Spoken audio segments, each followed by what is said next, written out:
I'll move on to language now. Confidence when speaking with the group. It's a new group. They do all sit very nicely in circle time, and they do all have a voice and take time to speak.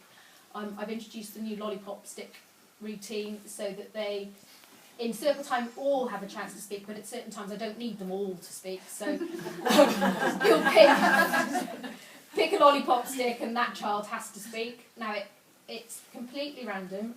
As you know, some children never stop speaking and others would never ever volunteer information, so it's quite a good way of getting everybody to randomly have their go. Also listening skills. One of the things I do routinely at the beginning of every lesson, are we ready to look and listen and think and not shout out and concentrate? And we all have to sit there looking like they're listening. It's a good start to the lesson, but it also makes them think about all the things they need to do. Independent writing. Now, obviously, we have a very varied, broad group of children, some of whom are writing independently by themselves with no problem and putting in capital letters and full stops and beginning to ask me if they can join up.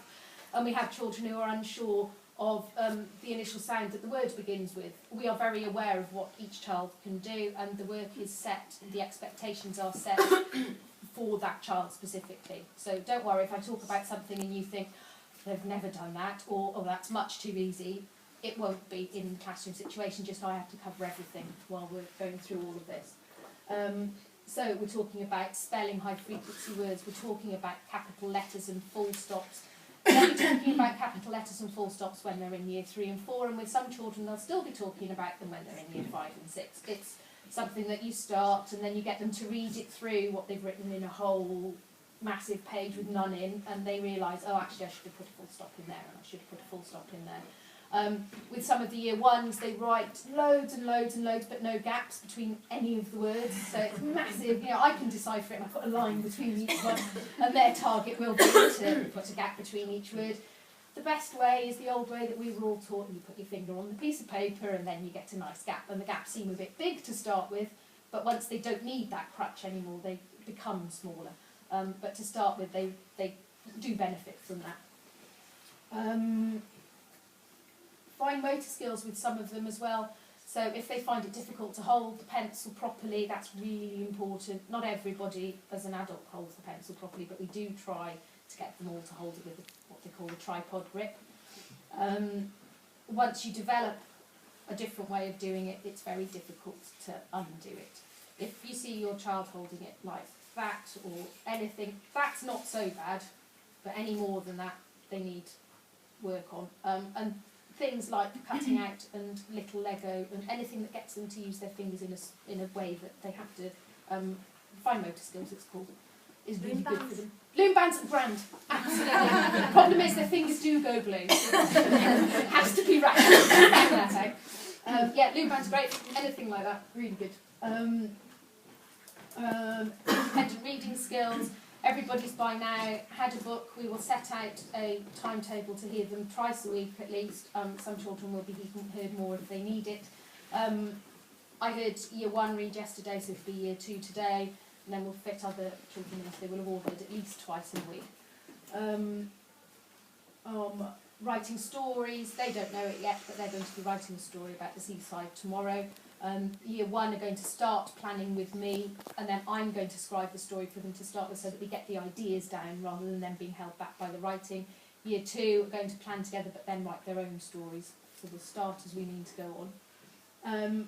But also other things like news reports. Yesterday, I did it once last year, they wrote the front page of a newspaper about their summer holiday. So I gave them 3 little pictures and 3 lots of lines. It's right, you have to think of 3 things that you did, and they were, I said, you can think of the title, and they were really excited, and they all wrote lots. So it's just getting a different way of getting them to write, so setting up a writing corner and leaving stuff out that they can go and write if they want to. So if at home, just make sure you've got, it doesn't matter if they're writing felt pen or anything, but if there's paper always available and stuff to write with, then hopefully the message gets home. If they're writing, if you're going to the supermarket and they can write the shopping list for you, and you write a sneaky other one so you don't forget anything, that kind of stuff's a really good thing to do because it's for a purpose. You need a shopping list to go shopping, even if you don't really need the things they've written down. It's quite a good way of getting them to write. Writing thank you letters, everybody likes to get a letter, even these days. Writing emails, doesn't matter, anything that gets them to be comfortable with writing. Concentrating on 2 books especially to start with. The Lighthouse Keepers stories, there's lots of them by now.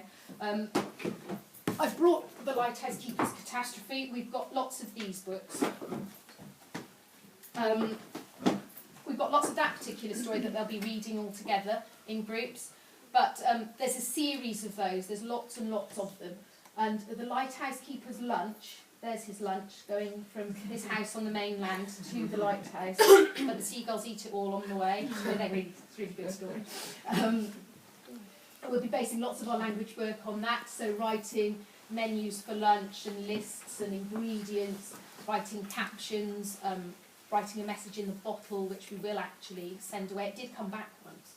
Only once, but that's even a good... and the other book's The Snail on the Whale. It rhymes, it's brilliant, absolutely brilliant.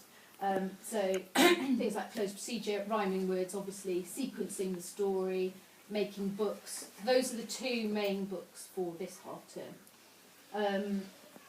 I'll talk about a trip somewhere along the line. I've already spoken to Julia, but then writing a thank you card, writing a review of the trip, writing a list of things we find while we're on the trip, and then we'll move on to bonfire night and things like that. So great excuse for descriptive poems, talking about adjectives, owl babies, beginning to talk about. Now, when they write, they often, in the pictures, will start to put speech bubbles and